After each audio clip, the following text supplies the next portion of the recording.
One was born in the shadow of the Second World War, a handcrafted marvel of wood, fabric, and courage. The other is a computer with wings, a fly-by-wire predator that bends physics for breakfast. One question, two machines, one sky. What happens when the Spitfire meets the F-16? Europe is a powder keg. The Supermarine Spitfire rolls out of a British factory, and nobody who sees it can quite believe it's real. Its elliptical wings, its impossibly sleek fuselage, it looks less like a weapon and more like a sculpture. Under the hood, a Rolls-Royce Merlin V12 engine, 1,470 horsepower. Screaming at full throttle, it pushed the Spitfire to 580 kilometers per hour, fast enough to outrun almost everything the Luftwaffe had. Its armament? 8.303 Browning machine guns buried in those famous wings.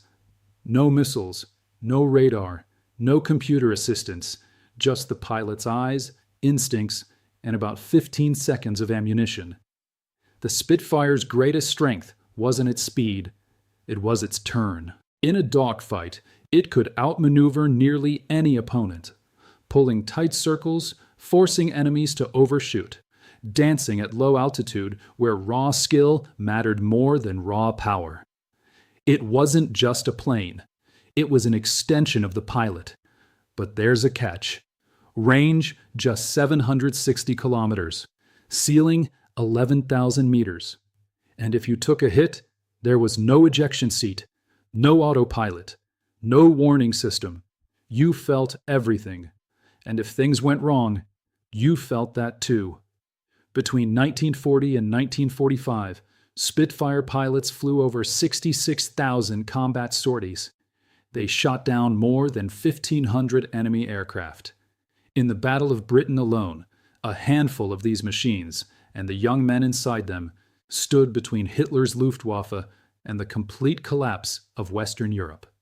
These weren't superhero soldiers. The average Spitfire pilot was 20 years old. 20 years old, flying at 500 kilometers per hour, fighting for the survival of a continent. That is what this machine meant. Fast forward to 1978. America had just fought a war in Vietnam, where cutting-edge jets were being shot down at alarming rates. The problem? They were built for nuclear warfare, not close combat. The military wanted something different, something light, fast, and lethal. Enter the General Dynamics F-16 Fighting Falcon. This machine doesn't just fly, it thinks. The F-16 introduced fly-by-wire technology, meaning the pilot doesn't directly control the surfaces of the plane. They input a command, and a computer figures out how to execute it. The aircraft is actually aerodynamically unstable by design, making it more agile, and only the computer keeps it in the air. One engine, a General Electric F-110 turbofan, maximum speed, Mach 2, over 2,400 kilometers per hour. Combat range, 550 kilometers, extendable with drop tanks. Ceiling, 15,000 meters. And the weapons? This is where the Spitfire pilot's stomach drops. The F-16 carries AIM-9 Sidewinder heat-seeking missiles. Lock-on range, several kilometers. Fire and forget. The missile does the rest.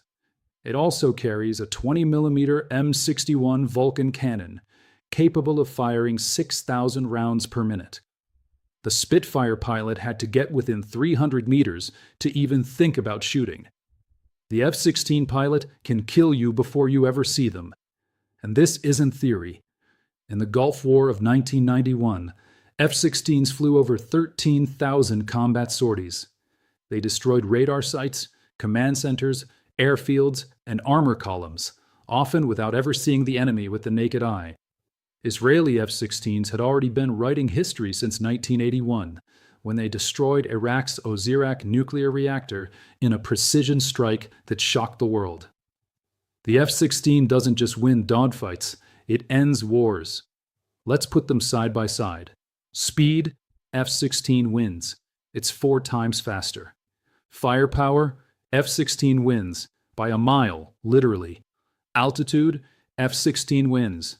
It can cruise at heights the Spitfire's engine would choke and die.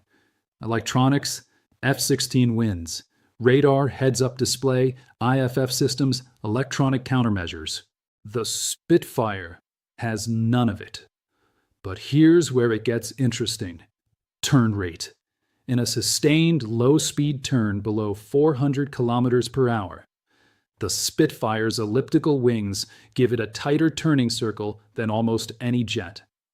The F-16, moving fast, bleeds energy in tight turns. It's optimized for hit-and-run, slash attacks at Mach speed, not slow knife fight circles. If a Spitfire pilot could somehow survive the first missile pass, drag the F-16 into slow, low-altitude combat, the game changes slightly. The Spitfire is a masterpiece of human engineering for its era. The F-16 is a masterpiece of what humans built after they went to space. There is 80 years of science between these two machines. But science doesn't fly the plane, the pilot does. For the sake of this scenario, we give both pilots one rule: no weapons beyond what their aircraft historically carried. The F-16 has its missiles and its cannon. The Spitfire has its 8 machine guns. They know each other is out there. And the sky belongs to whoever wants it more. The F-16 pilot picks up the Spitfire on radar at 40 kilometers. The Spitfire pilot? He sees nothing. His eyes scan the horizon the old way, head on a swivel, the way they taught him over Kent in 1940. The F-16 dives, lines up, fires an AIM-9 Sidewinder. The missile screams toward the heat signature of the Merlin engine. But the Spitfire pilot is good. Old school good. He sees the smoke trail, and he does the only thing that might save him. He brakes. A hard brake turn, maximum G, pulling the nose toward the missile's flight path, forcing it to overshoot. The Sidewinder, designed to track jet speed targets, struggles with the Spitfire's sudden slow turn. It detonates nearby, close enough to rattle every rivet in the airframe, not close enough to bring it down. The Spitfire pilot is still alive. And now, for the first time in this fight, he's angry. The F-16 pilot didn't expect that. He comes around for a gun run, drops below 500 kilometers per hour to line up his cannon. And that's when the Spitfire pilot smiles. This is his world now. Below 400 kilometers per hour, at low altitude, the Spitfire's elliptical wings bite the air like nothing else. The F-16 is a thoroughbred built for speed. Here, slow and turning, it's fighting outside its design envelope. The Spitfire tightens its circle. The F-16 tightens its circle. For a moment, just a moment, the impossible seems possible. The Spitfire's nose begins to track toward the F-16's tail. The F-16 pilot feels it, that uncomfortable sensation of someone getting behind you. He pulls harder. The jet shudders, airframe groaning at the edge of its slow speed limit. The Spitfire follows every move, left, right, climbing slightly, cutting the inside of every turn. 3 seconds. The Spitfire's guns are almost in range. 2 seconds. The crosshairs are drifting toward the F-16's engine exhaust. The Spitfire pilot's thumb moves toward the trigger. The F-16 pilot has 2 missiles left. He brakes vertical, a pure afterburner climb, straight up, trading the turning fight for raw energy. The Spitfire can't follow. Its Merlin engine, magnificent as it is, was not built for supersonic vertical climbs. The F-16 rockets upward, 3,000 meters. 5,000, 8,000. Below, the Spitfire banks hard, trying to keep visual contact. But the jet is already a dot against the sun. Then silence. 10 seconds pass. 20. The Spitfire pilot searches the sky. Nothing above, nothing behind, nothing to the left. He looks right. At 8,000 meters, The F-16 rolls inverted, dives, straight down, full afterburner. The airspeed indicator climbing past Mach 1 lines up from directly above, a pure vertical attack the Spitfire has no answer for. The Spitfire never sees it coming. A 2-second burst from the Vulcan cannon.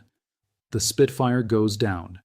Not because its pilot failed, not because the machine was flawed, but because 80 years of aerospace engineering doesn't leave room for heroics. The F-16 didn't win this fight in the air. It won it in 1978, in the design room, in the computer labs, in the physics equations written by people who stood on the shoulders of the very engineers who built the Spitfire. The Spitfire is one of the most beautiful machines humanity has ever built. It helps save a continent.